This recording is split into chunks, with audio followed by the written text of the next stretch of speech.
आज हम aerial respiration के बारे में पढ़ेंगे। एरियल रेस्पिरेशन इनवर्टिब्रेट्स में पाया जाता है। इसका एग्जाम्पल कीट होते हैं, इंसेक्ट्स जो होते हैं वो होते हैं। आर्थ्रोपोडा के क्लास इंसेक्टा के जो प्राणी होते हैं वो ज़मीन पर रहने के लिए उपयुक्त होते हैं। इनमें श्वसन के लिए विशिष्ट संरचनाएं पाई जाती हैं जिनको ट्रेकिया कहते हैं। यहाँ पर हम जो श्वसन तंत्र के बारे में पढ़ेंगे वो कॉकरोच के श्वसन तंत्र के बारे में पढ़ेंगे कि किस तरह का श्वसन तंत्र कॉकरोच में पाया जाता है। कॉकरोच आर्थ्रोपोडा के वर्ग इंसेक्टा का प्राणी है। इंसेक्टा का मेन कैरेक्टरिस्टिक है बॉडी 3 में डिवाइड होती है, हेड, थोरैक्स और एब्डोमेन। जैसा कि डायग्राम में दिखाई दे रहा है, सिफेलिक रीजन, थोरेसिक रीजन और एब्डोमिनल रीजन। इनमें श्वसन के लिए विशेष प्रकार की संरचनाएं पाई जाती हैं जिन्हें श्वसन नलिकाएं या ट्रेकिया कहते हैं। और इस ट्रेकिया के द्वारा जो श्वसन होता है उसे ट्रेकियल रेस्पिरेशन कहते हैं। ट्रेकियल रेस्पिरेशन जो होता है उसमें प्राणी जो होते हैं उनके ब्लड में रेस्पिरेटरी पिगमेंट नहीं पाया जाता है, तो रेस्पिरेटरी पिगमेंट के अभाव में ट्रेकिया के द्वारा श्वसन की क्रियाविधि संपन्न होती है। रेस्पिरेटरी पिगमेंट नहीं होने से वो ऑक्सीजन को कैरी नहीं कर सकते हैं और इसमें श्वसन तंत्र ट्रेकिया के द्वारा वायु को जो इंटीरियर में टिश्यूज होते हैं वहाँ तक पहुँचाया जाता है। कॉकरोच में श्वसन रंध्र तथा श्वास नलिकाएं स्पाइरेकल्स एंड ट्रेकिया मिल करके श्वसन तंत्र का निर्माण करते हैं। तो हम कह सकते हैं कि कॉकरोच में श्वसन तंत्र 2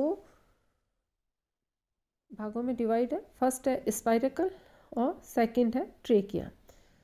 जैसा कि डायग्राम में दिखाई दे रहा है, इसमें 10 स्पाइरेकल या श्वसन रंध्र पाए जाते हैं। ये कॉकरोच है जो बाइलेटरली सिमेट्रिकल होता है एनिमल, और इसके श्वसन रंध्र जो है इसकी वेंट्रल सरफेस पर पाए जाते हैं। ये 10 जोड़ी श्वसन रंध्र जो इसमें पाए जाते हैं उसमें से 2 जोड़ी थोरेसिक रीजन में होते हैं और 8 जोड़ी श्वसन रंध्र उदर या एब्डोमेन में पाए जाते हैं। तो जो थोरेसिक रीजन पर पाए जाते हैं उन्हें थोरेसिक स्पाइरेकल्स कहते हैं और एब्डोमेन में पाए जाने वाले रंध्र को एब्डोमिनल स्पाइरेकल्स कहते हैं। प्रत्येक श्वसन रंध्र जो होता है जो एक काइटिनस झिल्ली का बना होता है। श्वसन रंध्र में जो काइटिनस रिंग पाई जाती है उसे पेरिट्रिम कहते हैं। इन जो स्पाइरेकल्स होते हैं या रंध्र होते हैं उसके अंदर रोम पाए जाते हैं जिससे कि वायु छन करके अंदर ट्रेकिया में प्रवेश करती है। तो इसमें जो एयर में कुछ अशुद्धियाँ होती हैं वो इन रोम के द्वारा वहीं रोक ली जाती है। प्रत्येक रंध्र फिर एक चौड़े प्रकोष्ठ में खुलता है जिसे एट्रियम या ट्रैकियल चैम्बर कहते हैं। श्वसन रंध्र जो है ये कपाट की सहायता से बंद किए जा सकते हैं। तो प्रत्येक श्वसन रंध्र ट्रेकिया में खुलते हैं। कॉकरोच के शरीर में ट्रेकिया का एक जाल बिछा हुआ होता है। डायग्राम में दिखाई दे रहा है कि जो डोर्सल साइड की तरफ है उसे डोर्सल लॉन्गिट्यूडिनल ट्रंक कहते हैं, जो वेंट्रल साइड पर है उसे वेंट्रल, और जो लेटरल साइड पर है उसे लेटरल लॉन्गिट्यूडिनल ट्रंक कहते हैं। तो इस तरह से ये ट्रेकिया का इसमें जाल पाया जाता है। प्रत्येक रंध्र ट्रेकियल ट्रंक में खुलता है। डायग्राम में दिखाई दे रहा है कि किस तरह से स्पाइरेकल इसमें ट्रेकिया में खुल रहा है। कॉकरोच में 3 जोड़ी अनुदैर्घ्य महाश्वास वाहिकाएं पाई जाती हैं, मतलब लॉन्गिट्यूडनल जो होती है वो ट्रेकियल ट्रंक्स पाई जाती हैं। इनमें से एक जोड़ी लेटरल साइड की तरफ होती है तो उसको लेटरल लॉन्गिट्यूडनली ट्रंक कहते हैं। एक जोड़ी डोर्सल साइड की तरफ होती है वो डोर्सल लॉन्गिट्यूडनल ट्रंक कहलाती है। एक जोड़ी वेंट्रल साइड पर होती है तो वो अधरीय महाश्वास कहलाती है। एब्डोमिनल स्पाइरिकल्स जो होते हैं वो इसकी लेटरल लॉन्गिट्यूडनल जो ट्रंक है उसमें खुलते हैं। ये डायग्राम में दिखाई दे रहा है कि एब्डोमिनल स्पाइरिकल्स जो हैं वो लेटरल लॉन्गिट्यूडनल ट्रंक में आकर के खुलते हैं। ये ट्रंक आपस में ट्रांसफर कनेक्टिव्स के द्वारा एक दूसरे से जुड़ी हुई रहती है।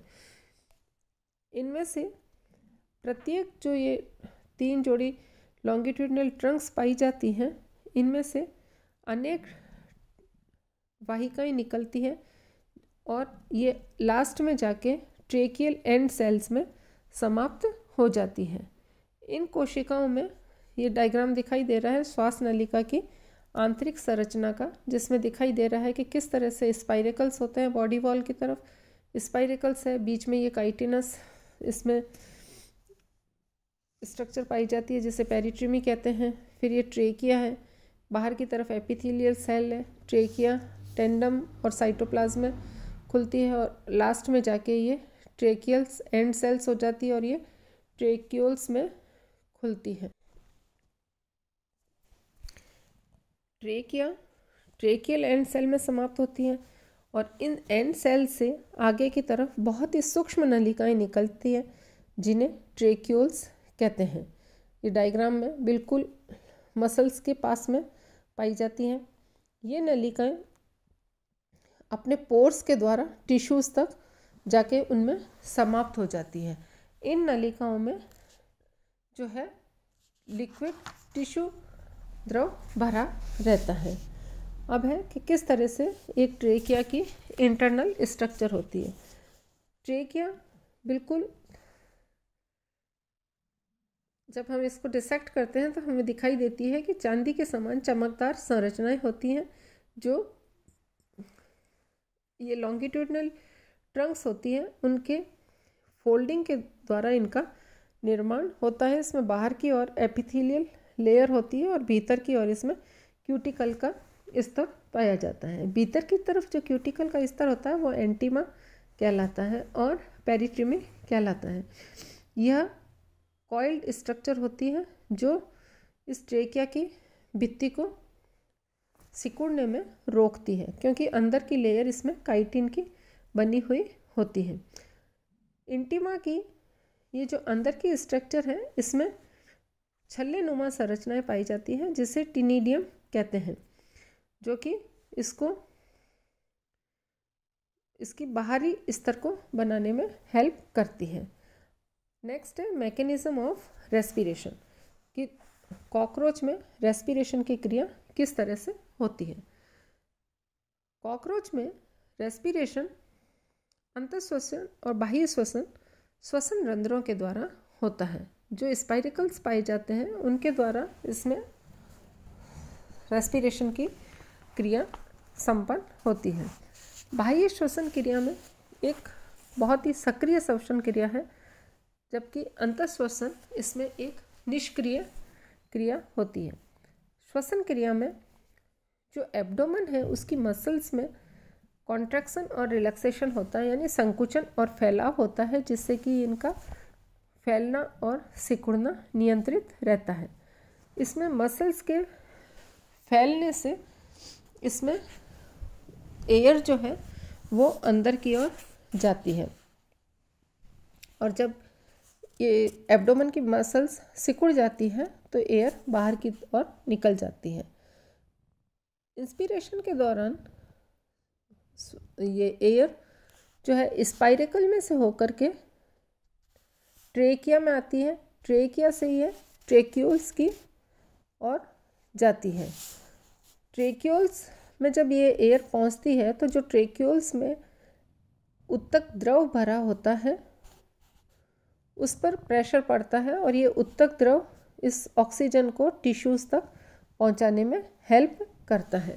तो जो वायु में ऑक्सीजन उपस्थित होती है वो इस द्रव में घुल जाती है और ये घुलने के बाद में विसरण के प्रोसेस के द्वारा टिश्यू सेल्स के तक पहुंच जाती है। क्योंकि इसमें किसी भी तरह का श्वसन वर्णक या रेस्पिरेटरी पिगमेंट नहीं होता है, तो डायरेक्ट एयर ये उत्तक द्रव में आती है और उत्तक द्रव पर विसरण के प्रोसेस के द्वारा टिश्यूज़ तक पहुंच जाती है।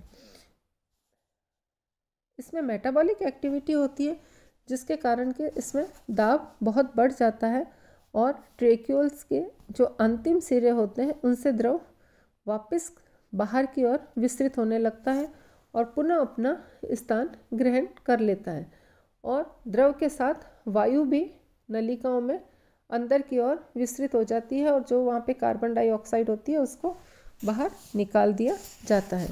तो इस तरह से कॉकरोच में रेस्पिरेशन की क्रिया संपन्न होती है। रेस्पिरेटरी पिगमेंट के अभाव के कारण इसमें टिश्यूज़ तक डायरेक्ट ऑक्सीजन पहुंचाई जाती है।